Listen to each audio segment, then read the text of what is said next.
When I bought my little slice of heaven, a 5-acre property with a private fishing lake just outside a suburban HOA, I thought I'd finally found peace. The property came with a small cabin, a dock, and a lifetime's worth of tranquility. But I didn't realize that my serenity would soon be under siege by the queen of entitlement herself, HOA Karen. She wasn't just any neighbor, she was the self-proclaimed president of the Lakeside Estates Homeowners Association. And she believed everything within a 5-mile radius belonged to her and her community. The first time I met her, she strutted right up my driveway as if she owned the place, clipboard in hand, sunglasses perched on her nose, and an expression that screamed, "I'm about to ruin your day." The first encounter. "Good morning," she chirped, not waiting for me to respond. "I'm Karen, president of the Lakeside Estates HOA. I just wanted to welcome you to the community." Thanks," I replied, wiping my hands on my jeans. "But I'm actually not part of the HOA. My property's outside your boundary lines." Her smile faltered. "Oh, that must be a mistake. You're within walking distance of our subdivision, and that lake is part of our community map."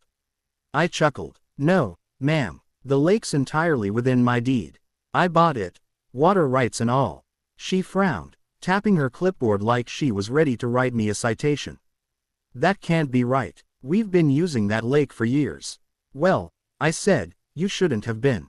The community invasion. At first, I thought that was the end of it. But a week later, I found tire tracks in my grass and muddy footprints all over my dock. Someone had been fishing off my property. And judging by the litter, soda cans, chip bags, and a few Lakeside Estates HOA summer picnic flyers, I had a pretty good idea who. The next Saturday, I set up my camping chair near the dock to keep watch. Sure enough, around noon, a minivan pulled up and out piled a group of people, a couple, their kids, and a cooler the size of a small fridge. Behind them came another car. And another. Within minutes, there were nearly 10 people tromping down to my lake like it was some kind of public park. I walked over calmly and said, "Hey folks, sorry, but this is private property. You'll have to leave." A woman in a sun hat looked me dead in the eye. "Karen said we could fish here.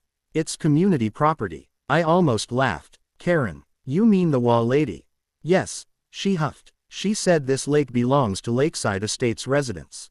I held up my phone and showed them the property deed I had saved.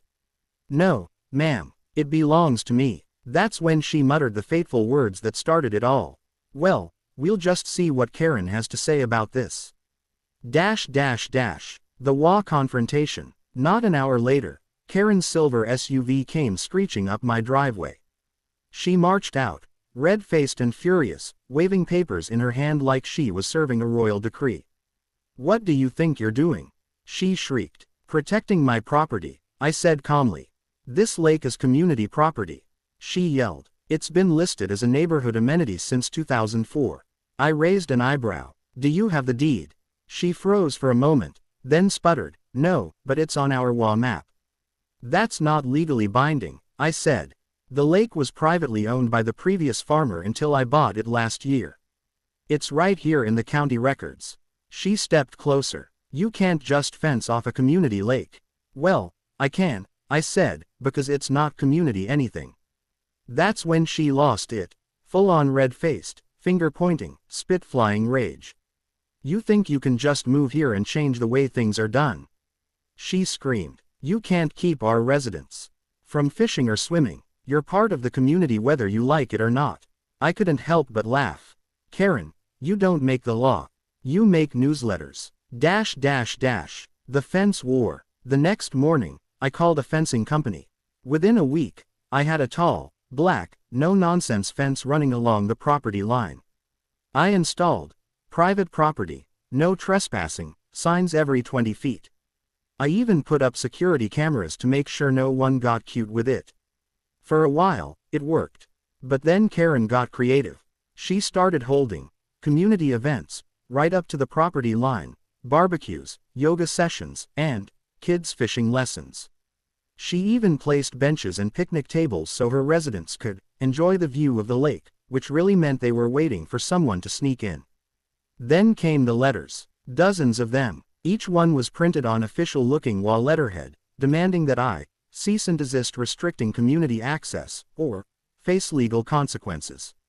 One even said I owed back dues for shared maintenance of the lake. I called the county clerk's office and the sheriff. Both confirmed the same thing. My land, my lake, my rights. The sheriff even laughed when I showed him the letters.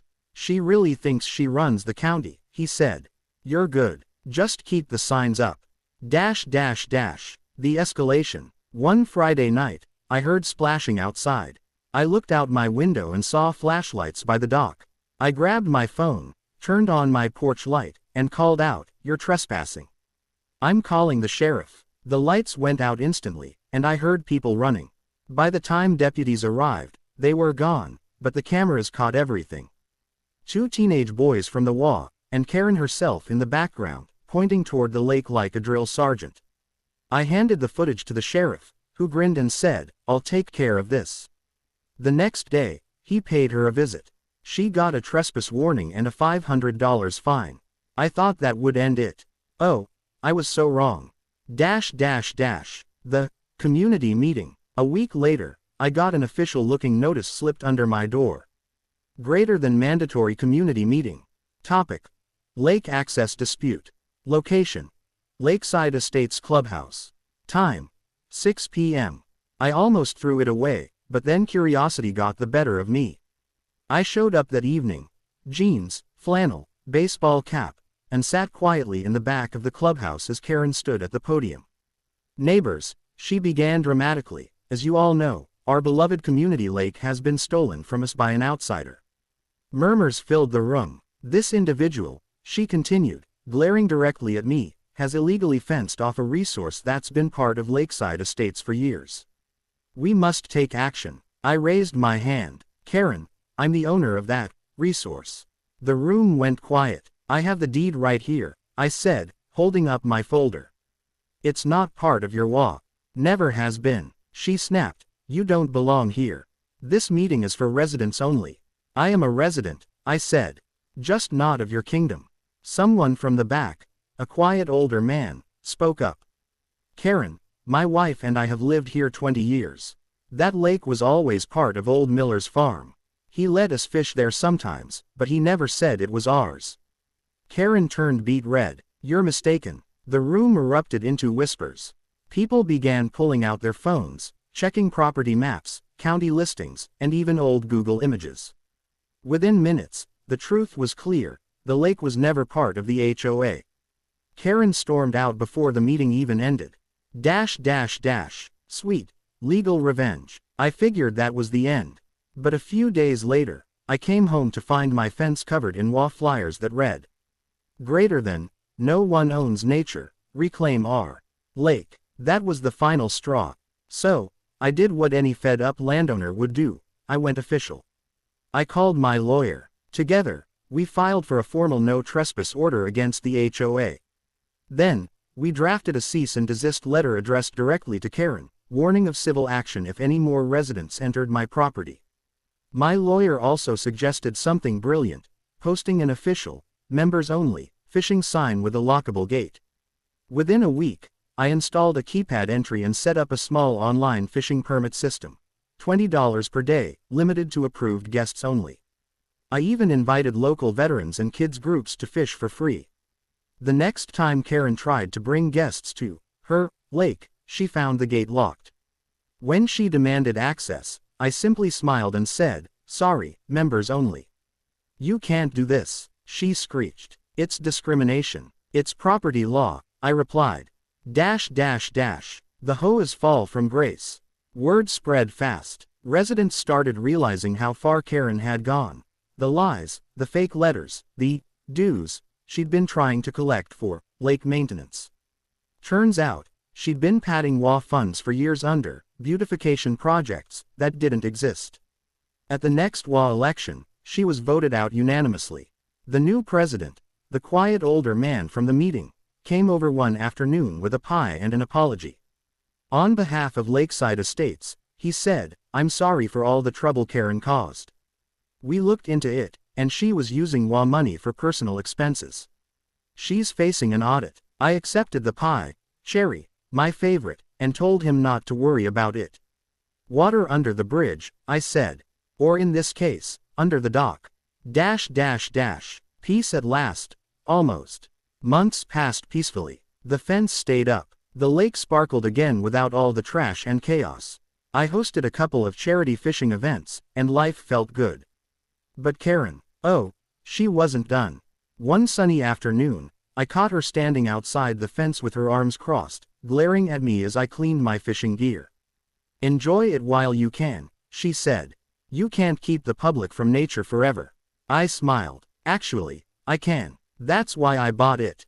She stomped away, muttering something about environmental rights and lawsuits, but I never saw any papers. Last I heard, she moved to another HOA, probably one that hadn't yet learned her reputation.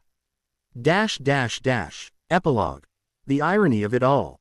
Funny thing is, after she left, some of the HOA residents started asking me if they could buy access passes for weekend fishing. I agreed, setting up a fair membership program that supported lake upkeep and environmental conservation.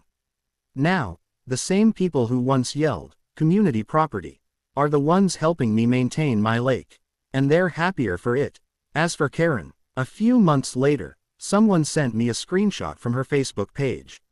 She was ranting in a local group about a new HOA president who doesn't respect property boundaries. I couldn't help but laugh. Some people never change.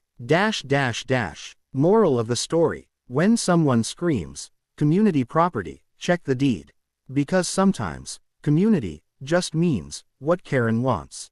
And if you ever move near an HOA, invest in a good fence, a camera system, and a lawyer who enjoys fishing.